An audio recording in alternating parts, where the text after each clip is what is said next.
This video is brought to you by Squarespace.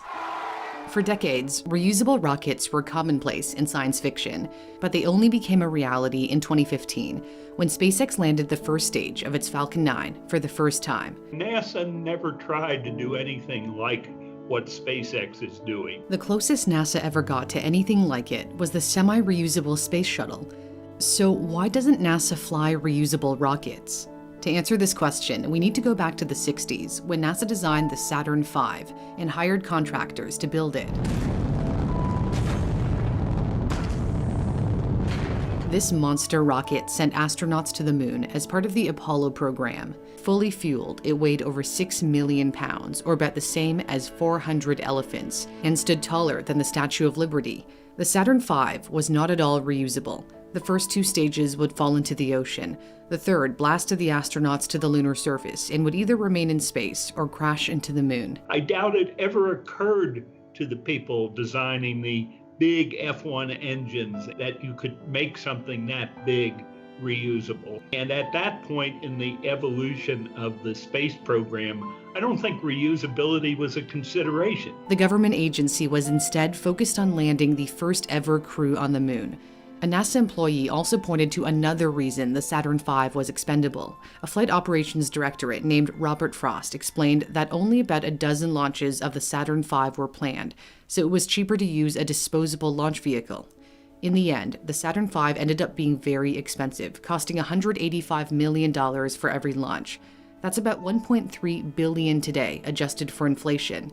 NASA was so burdened financially that potential plans to produce more than the initial 15 Saturn Vs had to be scrapped. Then and only then did the agency consider a reusable rocket. Senior NASA Administrator George Mueller championed the development of a fully reusable system, but the space shuttle never became quite what he envisioned. The engineers found out that it was too expensive and too technically challenging to make it fully reusable. They settled on making it partially reusable. The orbiter that housed the crew could be reused. So could the two solid rocket boosters, but not the large external tank that held the fuel for the main engines. That would burn up in Earth's atmosphere. Despite its partial reusability, the shuttle failed to lower costs. NASA pegged the price of a launch at $450 million.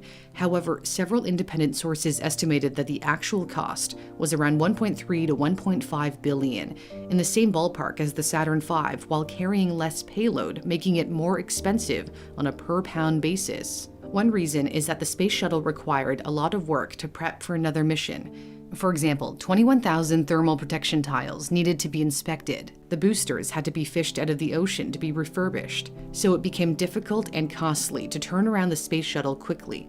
Plus, the production facility that churned out the external fuel tanks could only manage a maximum of 24 a year. The space shuttle would only end up flying an average of 4 times annually anyway. Tragedies like the Challenger disaster also halted the program for years. NASA never achieved the rapid reusability characteristic of private companies like SpaceX, which hope spaceflight will one day be as routine as plane travel. That is a difficult feat. It took SpaceX 13 years to successfully land a first stage. Unlike NASA, SpaceX started out with a vision of building reusable rockets and stuck with it. Others are also banking on reusability. Blue Origin's New Glenn will be designed with a reusable booster. ULA is considering catching the Vulcan Centaur's 2 engines mid-air. China is developing the Long March 8 to land its first stage. Despite the technological advancements in rocketry, NASA's upcoming replacement for the retired space shuttle is still not reusable. The Space Launch System is intended to carry heavy payloads to the moon and maybe one day Mars. The core stage is being built by Boeing, but the rocket is also using some of the same hardware from the space shuttle and will actually discard the RS-25 engines that the shuttle did reuse. So why not make the SLS reusable? NASA says it's to bring down costs and speed up development time. Because again, it's not going to be used very often. Going to the additional engineering, the additional cost of designing something that big to be reusable compared to how infrequently it's going to be used, I think the cost trade-off is in favor of expendability. It may only take off once a year, whereas the commercial sector could be the one organizing regular trips to space in the future. Headlines have questioned whether the SLS is even worth the expected $2 billion price tag per launch. especially since SpaceX is building the giant, fully reusable Starship. Musk has said that in time, each launch of Starship will only be about $2 million, or 0.1% of the cost of the SLS. Though without NASA, there would likely be no SpaceX. The agency handed out billion-dollar launch contracts that kept the company afloat. Plus, the purpose of NASA is to do the research that private companies don't do or won't do. As the private space industry grows, NASA may never feel the need to develop anything fully reusable. The SLS is expected to take off in late 2021 at the earliest. My previous video compared some of the current and future rides to space. The video is also available to watch on my new website, NewsThink. I made my website using Squarespace, which sponsors this channel. Whether you want to show off your work, run a business, or a blog, a website is a great way to build your online presence. Squarespace is very easy to use.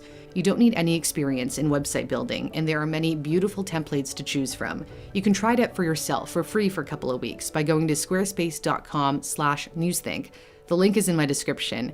And don't forget to use my promo code NEWSTHINK for 10% off your first purchase of a website or a domain. For NewsThink, I'm Cindy Palm.